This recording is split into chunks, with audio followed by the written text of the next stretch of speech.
যুবক বন্ধু আমার, প্রিয় ভাই আমার, নষ্ট হইও না, চরিত্রহীন হইও না, দুশ্চরিত্র হইও না, অসৎ বন্ধুর পাল্লায় যাইও না, নারীর আসক্ত হইও না, মোবাইলের আড্ডা জুয়ার আড্ডায় যাইও না বন্ধু। জীবনটা খুব কষ্ট হবে এখনো, আগামীতে। সর্বশেষ কথা হলো সুম্মা লা তুসআলুন্না ইয়াউমাইদিন আনিন নাঈম। আল্লাহ তাআলা বলেন,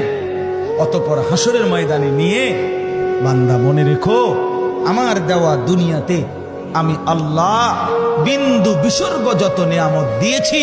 আমার দেওয়া এই আসমান জমিন চন্দ্র সূর্য গ্রহ নক্ষত্র, আলো বাতাস রোদ বৃষ্টি, হাসি কান্না ফল ফুল ফসল ক্ষেত পানি সাগর নদী স্ত্রী সন্তান চোখ নাক কান হাত পাও নিঃশ্বাস, আমি আল্লাহ তাআলা যা দিয়েছি এক বিন্দু এক